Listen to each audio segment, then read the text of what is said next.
warahmatullahi wabarakatuh.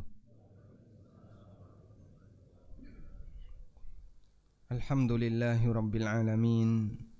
Wassalatu wassalamu ala ashrafil mursalin Nabiyyina wa maulana Muhammadin wa ala alihi wa sahbihi ajma'in. Wa ashhadu an la ilaha illallah wahdahu la syarikalah. Wa ashhadu anna Muhammadan abduhu wa rasuluh sallallahu alaihi wa ala alihi wa sahbihi wa man tabi'al huda ila yaumiddin. Alhamdulillah, haturkan kehadirat Allah Subhanahu wa taala. Di kesempatan pagi ini kembali kita kumpul bareng di Masjid As-Salam Minomartani, Kapanewon Ngaglik, Yogyakarta, Sleman, Yogyakarta. Dan insya Allah kita masih melanjutkan pembahasan kemarin yang belum tuntas, dialog tentang niat. Jadi nanti mungkin sambil dilengkapi masukan dari para jamaah serta pembahasan yang kemarin belum kita selesaikan. Namun sebelum membahas itu, kalau misalnya imam lama dalam melakukan sujud, itu yang perlu dilakukan oleh makmum apa, Pak? A. Berdoa. B. Berdehem.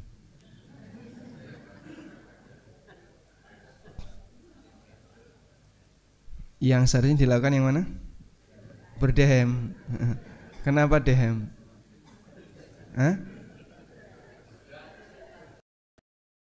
Gugah imam. Itu karena berangkat dari dugaan imamnya ngantuk.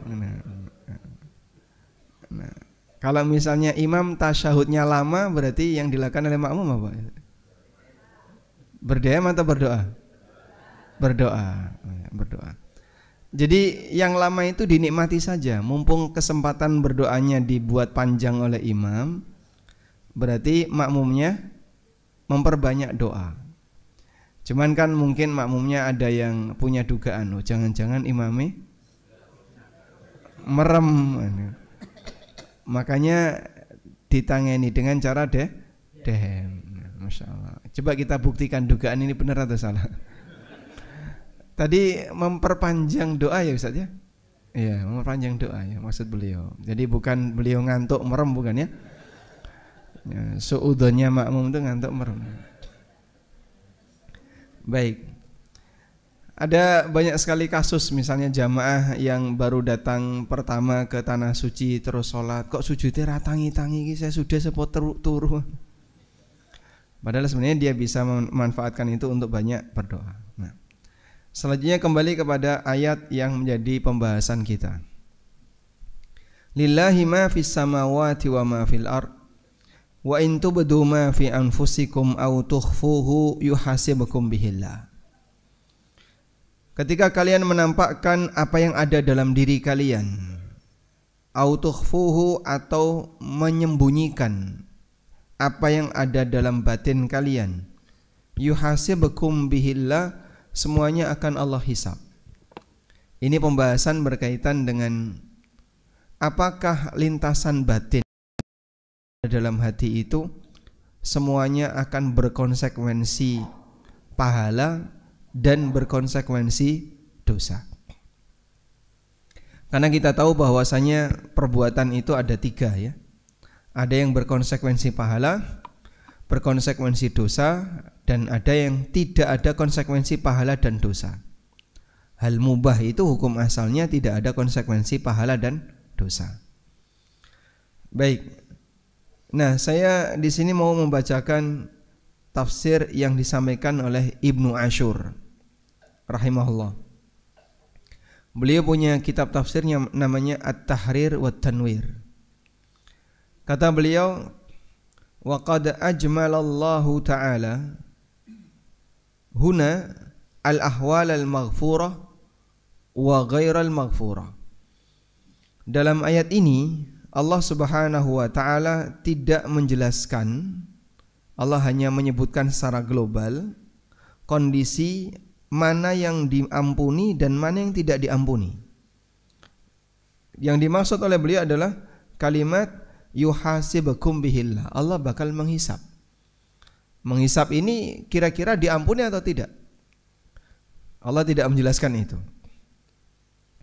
Maka beliau mengatakan di ayat ini Allah Subhanahu wa taala hanya menjelaskan secara global keadaan antara yang diampuni dan yang tidak diampuni. Liyakunal mu'minuna bainal khaufi war raja. Agar orang mukmin yang mengalaminya dia punya rasa takut dan punya rasa harap. Fala yuqassiru fi ittiba'il khairat an-nafsiyah wal amaliyah illa annahu athbata ghufranan wa ta'dziban biwajhil ijmal ala kullin mimma nubdihi wa ma nukhfi. Sehingga kalau orang itu tahu bagian mana yang diampuni, bagian mana yang tidak diampuni, akhirnya dia akan membatasi untuk melakukan al-khairat an-nafsiyah wal amaliyah, hal-hal yang baik yang ada dalam jiwa. Illa annahu athbata ghufranan wa ta'dziban. Hanya saja di sini Allah Subhanahu wa taala menegaskan ada bagian yang diampuni dan ada bagian yang dihukum secara global. Baik yang kita simpan maupun yang kita tampakkan. Baik. Nah, terkait makna yuhasibukum. Jadi yuhasibukum di situ kata beliau dibuat tidak detail, tujuannya adalah agar orang siaga. Awas ya, semuanya dihisab. Semuanya ada konsekuensinya. Biar berkaitan dengan masalah batin manusia itu siaga. Selanjutnya beliau mulai menjelaskan. Nah, terus batasan mana yang dimaafkan dan mana yang tidak dimaafkan. Karena ada hadis yang menjelaskan itu. Ada dua hadis yang di sini menjelaskan tentang masalah konsekuensi dari amal batin. Hadis pertama, hadis riwayat Bukhari. Nabi SAW bersabda, "Man hamma bisayyi'atin," siapa yang punya keinginan untuk beramal buruk. Hamma bisayyi'ah, punya keinginan untuk beramal buruk. Falam ya'malha, kemudian dia tidak jadi melakukannya, kutibat lahu hasanatun, maka dicatat untuknya satu pahala. Hadis yang kedua,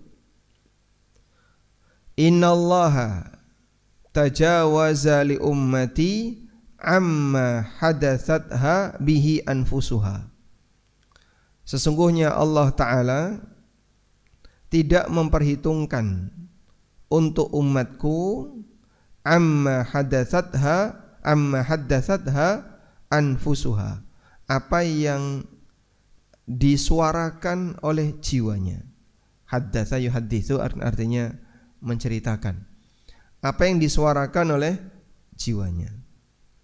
Baik. Jadi kalau tidak dalam hadis pertama di situ menyebutkan ada pahalanya, dalam hadis kedua menjelaskan bahwa lintasan batin atau apa yang ada dalam jiwa manusia itu tidak diperhitungkan, sehingga tidak ada konsekuensi pahala dan dosa. Lalu bagaimana komprominya dengan ayat ini? Kata Ibnu Ashur, walil ulama'i fi ma'na hadhil ayah, para ulama berkaitan dengan pembahasan makna ayat ini, wal jam'i bainaha wa baina qaulihi sallallahu alaihi wasallam, dan bagaimana kompromi ayat ini dengan sabda Nabi sallallahu alaihi wasallam di bawah ini yang tadi sudah kita baca, ada beberapa pendapat. Lalu kata beliau, wa ahsanu kalamin fihi, dan pendapat yang terbaik dalam hal ini, ma ya'tarifu min kalamai, adalah kesimpulan dari penjelasan dua ulama, Al-Maziri dan Al-Qadiyat. Nah, sehingga beliau nanti akan menyampaikan keterangan dua ulama, Al-Maziri dan Al-Qadiyat. Al-Maziri itu siapa, Pak? Coba di sini kita carikan biografi Al-Maziri. Al-Maziri,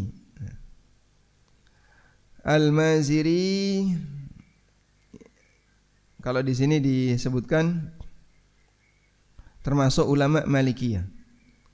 Asy-Syaikh Al-Imam Al-Allamah Al-Mutafannin Abu Abdullah Muhammad bin Ali bin Umar At-Tamimi Al-Maziri Al-Maliki. Nah, beliau ulama Malikiyah. Sekarang kalau Qadhi Iyad, Al-Qadhi Iyad, Al-Qadhi Iyad, kalau di sini disebutkan apa madhabnya Al-Qadhi Iyad, Al-Maliki juga. Al-Imam Al-Allamah Al-Hafidh Syekhul Islam Iyad bin Musa Al-Maliki. Beliau lahir pada tahun 476, abad 5 ya. Kalau Al-Maziri tadi abad berapa? Di sini enggak disebutkan. Al-Maziri lahir di Madinah Al-Mahdiyah, daerah Afrika. Di sana juga beliau meninggal dunia pada awal meninggal pada Rabiul Awal pada tahun 536 Hijriah. 536 Hijriah berarti abad 6. Lebih senior Al-Qadhi Iyad. Baik.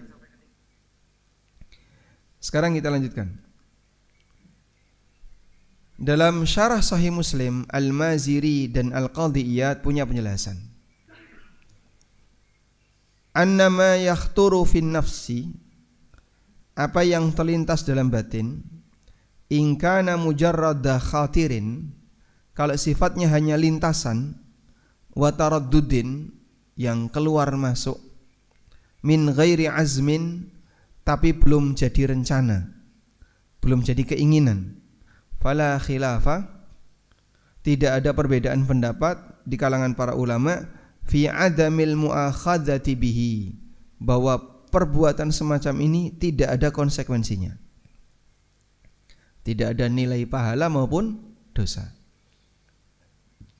Idh la taqata lil mukallafi bisarfihi anhu, karena manusia tidak punya kemampuan untuk menghilangkannya. Sehingga tiba-tiba muncul, lagi sholat, jangan-jangan merem kayak. Tiba-tiba muncul. Ya. Nah, yang model seperti ini apakah nanti akan dihisab oleh Allah? Muncul hilang, tidak ada perbedaan di kalangan para ulama bahwa yang seperti ini tidak dihisab. Wa huwa mauridu haditsit tajawuz lil ummah amma haddatsat bihi anfusaha. Dan inilah makna dari hadis yang tadi ya, bahwa Allah Subhanahu wa taala mengampuni atau tidak memperhitungkan apa yang diceritakan oleh hati manusia ya, sepanjang dia belum diucapkan. Baik, ini yang pertama. Selanjutnya yang kedua, wa in kana qad jasha fin nafsi azmun, tapi bagaimana kalau lintasan batin itu sudah menjadi azm, sudah menjadi keinginan? Fa imma ayyakuna minal khawatir allati tatarattabu 'alaiha af'alun badaniyah amla. Maka di situ dibagi menjadi dua. Jika ini adalah lintasan yang sudah jadi keinginan, apabila itu berkonsekuensi amalan, ada dua ya, ada yang berkonsekuensi amalan, ada yang tidak berkonsekuensi amalan. Ya.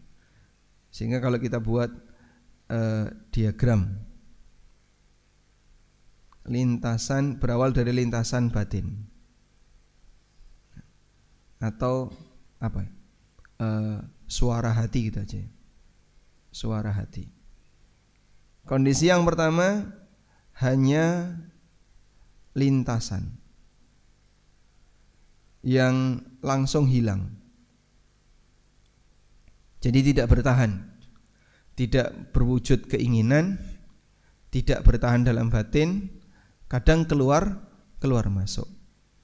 Seperti ini ulama sepakat tidak dihisab. karena manusia tidak mampu untuk mengendalikannya. Beda dengan aktivitas fisik ya. Misalnya, jangan kamu lihat, bisa nggak orang merem Pak? Bisa. Jangan kau lihat, palingkan pandanganmu, bisa nggak dia arahkan ke tempat yang lain? Bisa. Tapi kalau batin, tiba-tiba ada rasa suka, tiba-tiba ada keinginan, tiba-tiba. Nah, yang seperti itu kadang keluar masuk. Jika tidak bertahan, maka tidak ada hisab. Yang kedua, lintasan yang bertahan. Lintasan batin yang bertahan. Nah, disebutkan di sini. Fa in kana qad jasha fi nafsi azmun, jika lintasan batin itu sudah menjadi azm, sudah menjadi keinginan sehingga dia bertahan, maka beliau bagi menjadi dua. Ada dua ya, yang tidak berkonsekuensi amal, tidak menurunkan amalan gitu aja, yang tidak menurunkan amalan. Dan yang kedua berarti kebalikannya, yang memiliki turunan amalan, menurunkan amal. Begini. Lanjut. Fa in kana minal khawatir allati la tatarattabu 'alaiha af'alun, jika bentuknya adalah lintasan batin bertahan yang tidak memiliki turunan amal seperti iman, kufur, hasad, maka ulama sepakat, fala khilafah, tidak ada perbedaan bahwa seperti ini akan dihukum. Li'anna mimma yadkhulu fi tawqil mukallaf ay yusrifahu an nafsi, karena keyakinan semacam ini masuk dalam kemampuan manusia untuk memalingkannya dari dirinya. Jadi yang dimaksud tidak menurunkan amal di situ, dia adalah bagian dari amal batin. Karena amal batin. Jadi misalnya hasadnya dalam hati. Orang punya hasad dalam hati ya. Tapi tidak diwujudkan dengan cara menyakiti orang yang dihasati. Ya cuma dipendem saja. Apakah itu sudah berdosa, Pak? Nah, di sini dinyatakan ijma ulama sudah berdosa. Sehingga di sini contohnya hasad, kemudian dengki, dongkol. Terus kalau tadi kan beliau sampai menyinggung iman, yakin dengan sesuatu. Lalu beliau menyinggung pula dengan masalah syirik. Jadi misalnya ada orang punya keyakinan kuburan ini bisa mengendalikan cuaca. Keyakinan itu ya. Tapi dia tidak pernah berdoa di kuburan itu, dia tidak pernah minta di kuburan itu. Ini bisa ngabulkan rizki loh. Wah, ini jimate emang, wah jimate ini memang sakti bener. Tapi dia nggak pakai jimat itu. Dia punya keyakinan jimat ini punya kelebihan, punya keunggulan. Maka itu sudah jadi amal, karena memang bentuknya amal batin. Sehingga dongkolnya orang pada orang lain, misalnya nyun sewu nggih, anak dongkol sama orang tua, dongkol. Tapi dia tidak mewujudkan dalam bentuk perbuatan, tidak nempeleng orang tuanya, tidak menjewer orang tuanya, tidak bentak orang tuanya. Tapi dia dongkol sama orang tua. Sudah jadi amal belum? Sudah jadi amal belum? Hah? Amal batin. Amal batin. Sehingga dia tidak menurunkan amal fisik, dalam arti tidak ada wujud amal fisik yang bentuknya ini. Kalau berwujud amal fisik berubah jadi amal yang lain. Misalnya tadi dongkol lalu ngamuk, nah itu jadi dolim. Hasad kemudian emosi, Itu jadi zalim. Ada orang misalnya hasad sama tetangganya, terus tetangganya dibalangi watu, dilempari batu, maka jadi apa? Zalim. Sudah? Nah, di posisi ini karena dia sudah jadi amal batin, ulama sepakat dia dihisab. Dihisab dengan ijma'. Kalau tadi dinyatakan oleh Al-Maziri dan Al-Qadiyat la khilafah, tidak ada perbedaan dalam masalah ini. Berikutnya kita beralih kepada yang menurunkan amal lahir. Wa in kana minal khawatir allati tatarattabu 'alaiha atharun fil kharij. Kalau lintasan batin itu memberikan konsekuensi amal kharij, amal lahir. Misalnya punya keinginan untuk berzina, waliyadzubillah. Punya keinginan untuk mengambil, punya keinginan untuk apa lagi misalnya? Punya keinginan untuk berbuat maksiat, atau termasuk juga punya keinginan untuk berbuat taat. Kata beliau, fa in hasalatil atharu faqad kharaja min ahwalil khawatir ilal af'al. Kaman ya'zimu 'ala sari. Nah, kemudian di sini boleh kasih rincian. Yang menurunkan amal lahir di sini nomor 1, ini nomor 2 ya. Kemudian rinciannya adalah jika melahirkan amal fisik, maka sempurna. Jadi kalau misalnya punya keinginan maksiat terus dituruti, misal ya, Bapak di kegelapan malam buka HP, kemudian ada link yang marakno napa niku, kepo. Iki isine apa ya? Isine apa kok gambare rada apik kaya ngene. Terus diklik. Nah, ketika diklik jadi apa? Sudah berubah jadi amalan. Sehingga pada waktu dia punya keinginan untuk buka, misalnya ada gambar apa yang isinya aurat atau video isinya aurat, ada keinginan untuk buka. Ada keinginan untuk buka. Nah, keinginan untuk buka itu berarti ditawa apa? Amalan batin ya. Begitu dia klik, muar kesuwen dipateni. Maka jadi apa? Amal lahir. Dia gagal karena kehabisan kuota. Internet putus. Maka sudah terhitung sebagai amal yang sempurna. Udah? Kita lanjut. Di sini beliau kasih contoh, ada orang punya keinginan untuk mencuri, lalu dia wujudkan mencuri, ya sudah, berarti jadi dosa yang sempurna. Lahir batin dia salah. Wa in azama alaihi wa raja'a an fi'lihi ikhtiyaran. Kalau dia punya keinginan untuk beramal buruk, setelah itu dia gagalkan. Ikhtiyaran, karena pilihannya sendiri. Li ghairi mani'in mana'ahu, bukan karena ada faktor penghalang. Fala khilafa fi adamil mu'akhadati bihi wa huwa mawridu hadithin man hamma bi sayyi'atin falam ya'malha kutibat lahu hasanatun.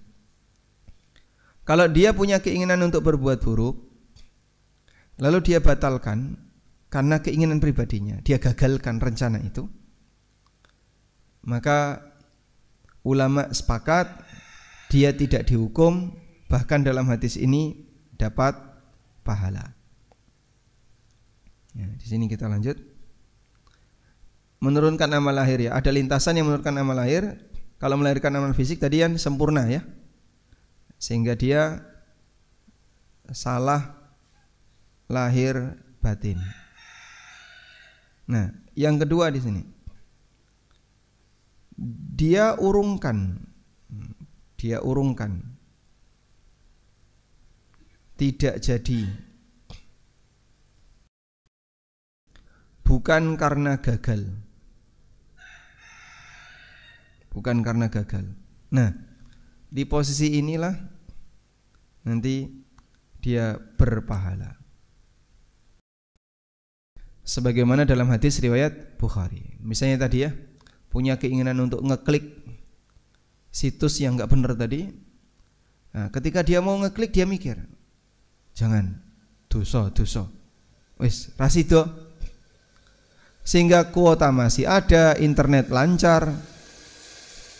Tapi sengaja dia batalkan rencana itu, di bagian inilah dia dapat pahala. Nah, sebab membatalkan rencana buruk karena takut kepada Allah termasuk di antara amal saleh.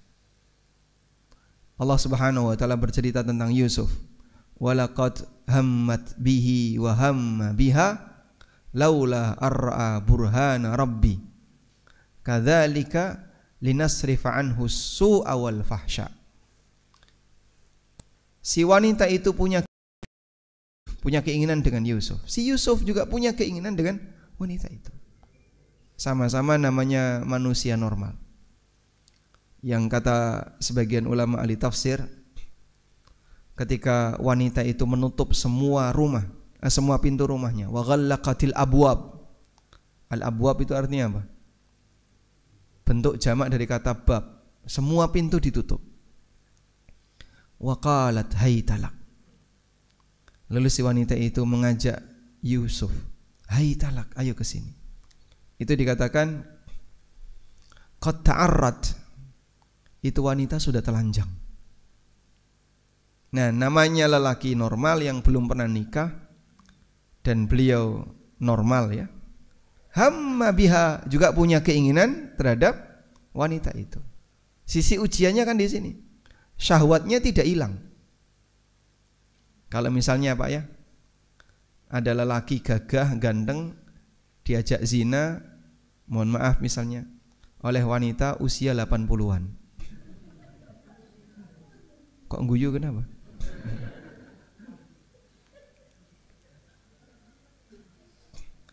Kira-kira ada sisi ujiannya enggak itu? Hah? Ujiannya kecil ya.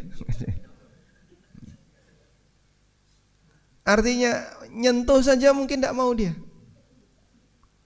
Sehingga melihat bagaimana penampilan si wanita ini yang sudah tua, usia 90-an, umbule meler misalnya. Itu nyawang aja wis tidak mau. Nah, baik. Maka di posisi ini ketika beliau gagalkan, tidak mau dan beliau berusaha untuk menolak, walaupun sudah pernah ada keinginan itu, jadilah amal soleh. Makanya Nabi Yusuf alaihissalam, beliau pernah dimasukkan ke dalam sumur dan beliau bersabar, dan beliau diajak zina dan beliau bersabar. Para ulama mengatakan sabarnya Yusuf untuk tidak zina lebih tinggi daripada sabarnya Yusuf ketika masuk ke dalam sumur. Alaihi salatu wassalam. Selanjutnya, wa in raja'a limani'in qaharahu 'ala ar-ruju' fa fil mu'akhadati bihi qaulan. Bagaimana kalau keinginan berbuat buruk tadi tidak jadi diwujudkan, faktor yang menghalanginya, apakah seperti ini dihisab? Ada dua pendapat ulama. Nah, kalau di sini tadi kan dia urungkan tidak jadi bukan karena gagal. Nah, di sini yang ketiga, tidak jadi dalam arti gagal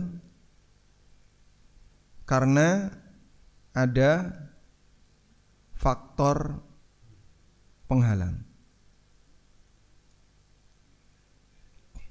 Nah, di sini ulama beda pendapat. Apakah dihukum? Jadi misalnya ada orang melihat barang milik orang lain. Dia lihat ada motor.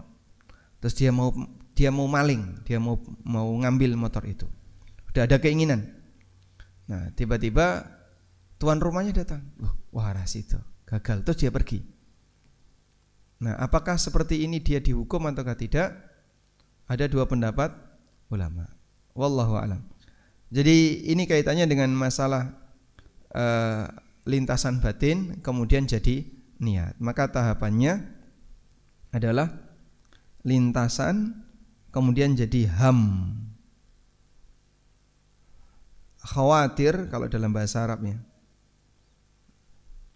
Lintasan, tadi bahasa Arabnya apa? Khawatir, kemudian menjadi azam atau keinginan. Kalau di posisi ini ulama sepakat tidak ada konsekuensi. Jadi kadang tiba-tiba datang, tiba-tiba keluar. Jenengan puasa sunnah misalnya, ono panganan enak, piye iki, mung piye gitu. Tapi hilang. Maka yang seperti ini apa? Tidak ada konsekuensi. Tapi kalau sudah jadi keinginan, ya, punya keinginan untuk membatalkan, punya keinginan untuk melakukan A, punya keinginan untuk melakukan B, apakah yang seperti ini dihukum atau tidak? Tadi rinciannya. Jika tidak melahirkan amal fisik, karena memang dia adalah amal batin, maka sudah jadi amal sejak ada keinginan itu. Sehingga misalnya punya keyakinan yang menyimpang tentang jimat, punya keyakinan yang menyimpang tentang kuburan dan seterusnya, walaupun dia nggak pakai jimat, walaupun dia nggak nyembah kuburan, tetap berdosa. Ya. Yang kedua, untuk keinginan yang bentuknya amal lahir. Nah, jika melahirkan amal fisik, maka terhitung sempurna. Punya keinginan mencuri, dia mencuri, terhitung sempurna. Punya keinginan terus dia nonton, terhitung amal sempurna. Jika dia urungkan bukan karena gagal, maka berpahala. Jika tidak jadi karena faktor kegagalan, ulama beda pendapat apakah dia dapat dosa ataukah tidak. Wallahu a'lam. Sekarang kita beralih ke mikir, ya. Di sini saya kasih contoh bentuk memikirkan hubungan badan, dan ada penjelasan fatwa tentang itu. Jadi kalau misalnya orang memikirkan hubungan badan, walaupun dia tidak melakukannya, tapi dia memikirkannya, apakah seperti itu masuk pada kategori dosa ataukah tidak? Di sini ada satu tulisan yang insya Allah bisa kita jadikan sebagai referensi, ya. Ngubah putihnya itu gimana, ya?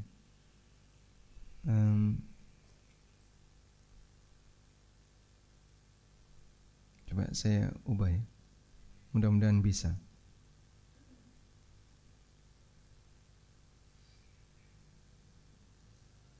Hitam juga. Malah raketok kabeh.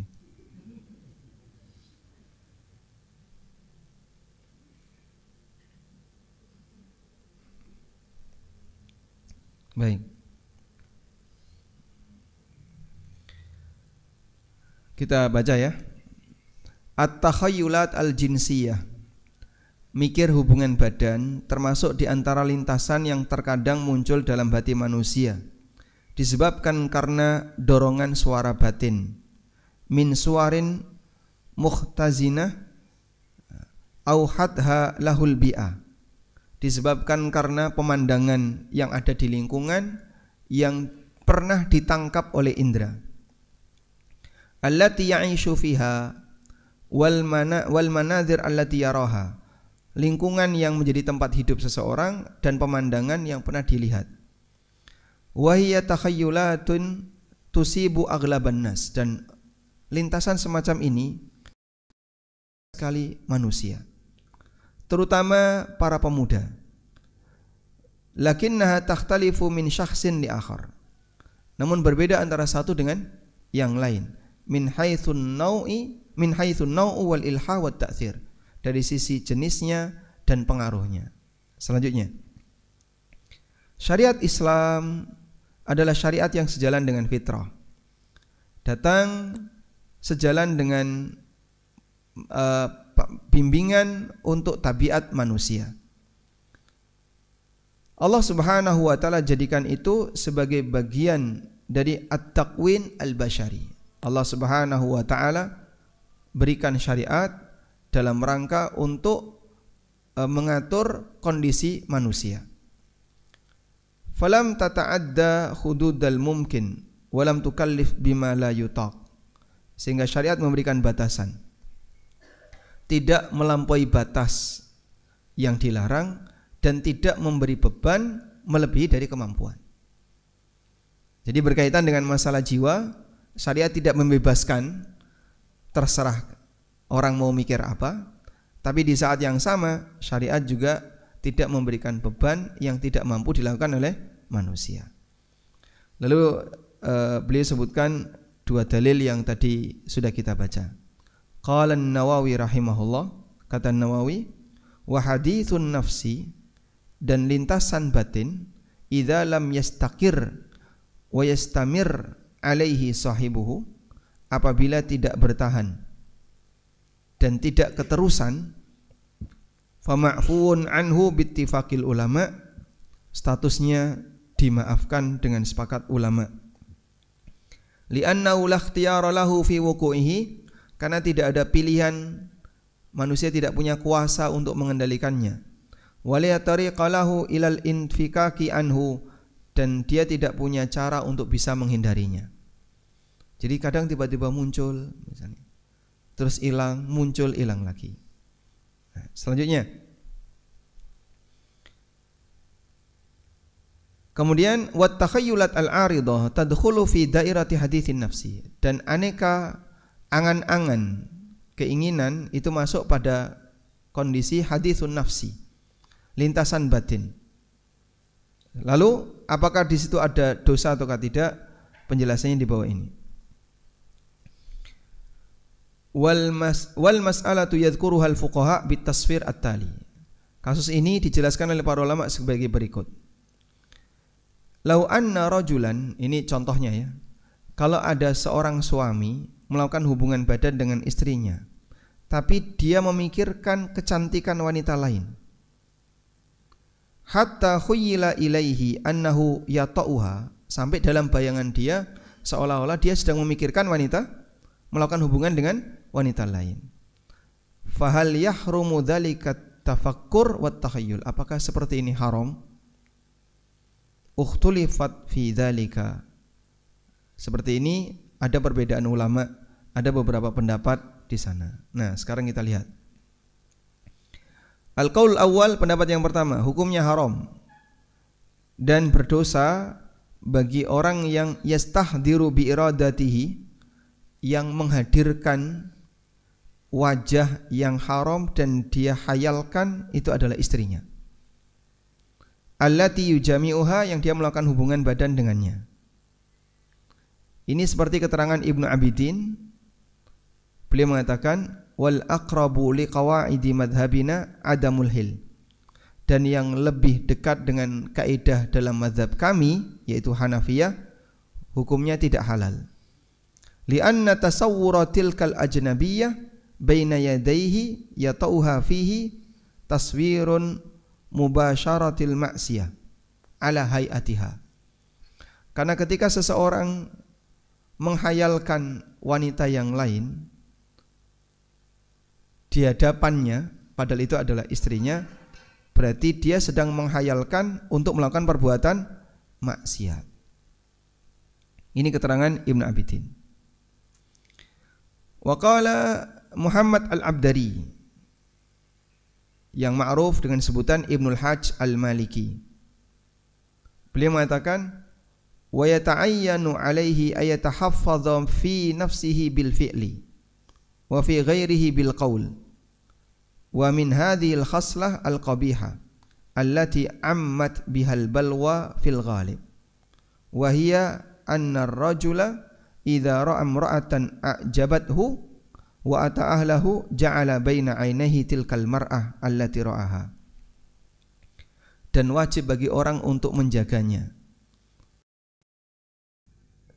Kemudian yaitu praktek yang buruk yang banyak terjadi di tengah masyarakat, ketika seseorang melihat wanita cantik lalu dia melakukan hubungan badan dengan istrinya, seolah-olah di hadapannya adalah wanita cantik tadi. Wa hadza nau'un minaz zina, dan ini termasuk di antara bentuk zina. Lima qalahu ulamauna, sebagaimana keterangan para ulama kami, ya, fi man akhadha quzan yashrabu minhu fasawwara baina yaday annahu khamrun. Ada orang yang dia membawa segelas air tapi dia menghayalkan seolah-olah ini adalah khamr. Nah, yang dia minum air tapi dalam hayalan dia khamr. Anna dzalikal ma yusiru alaihi haraman. Maka air itu haram untuk dia minum. Air itu haram untuk dia minum. Baik, ini keterangan Ibnul Hajj.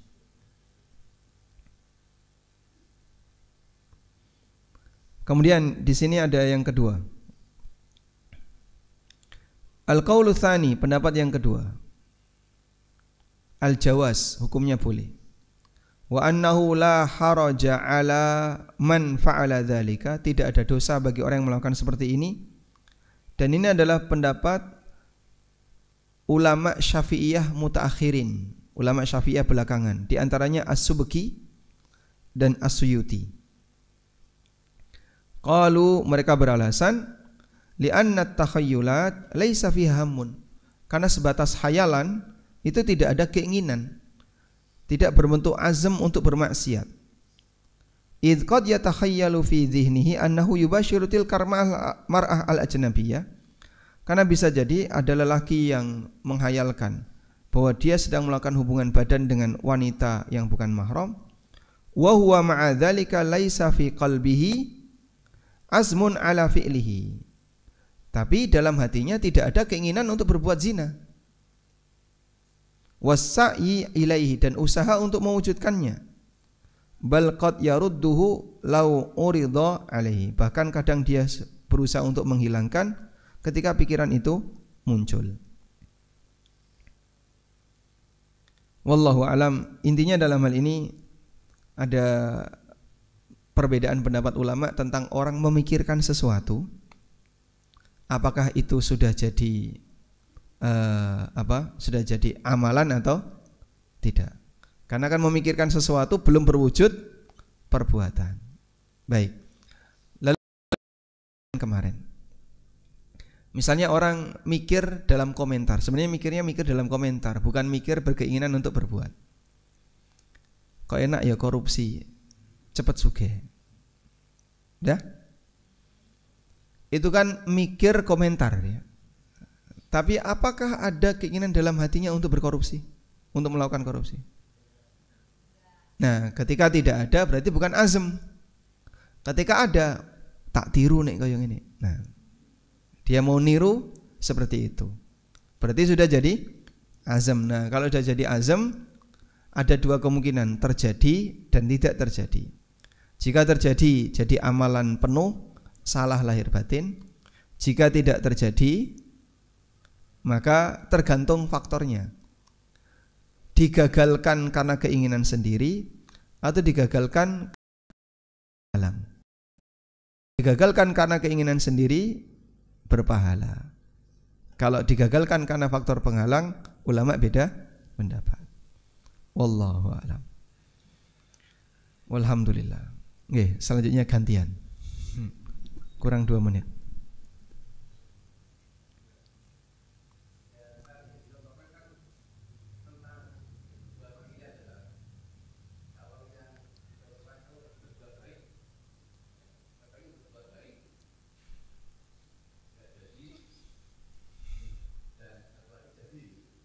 Ya. Kalau ingin berbuat baik, jadi berangkat dari azam dulu ya.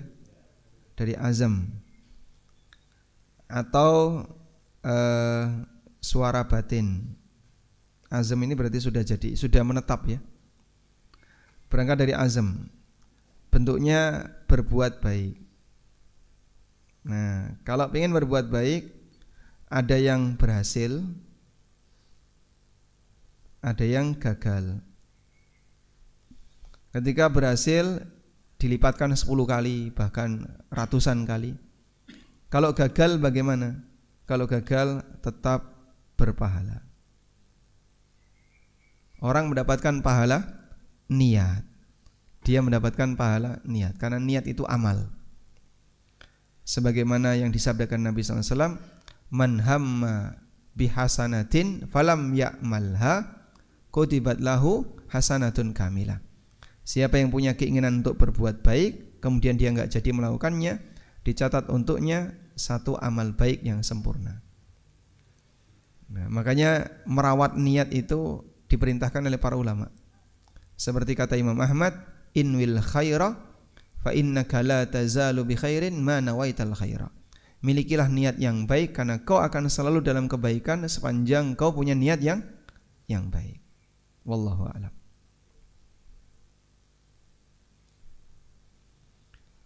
Walhamdulillah. Pun cekam nggih?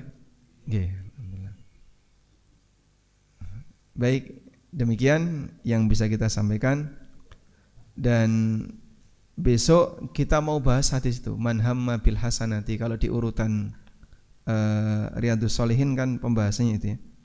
Siapa yang punya keinginan untuk berbuat baik lalu berhasil dia amalkan, maka dia nanti mendapatkan pahala. Pripun?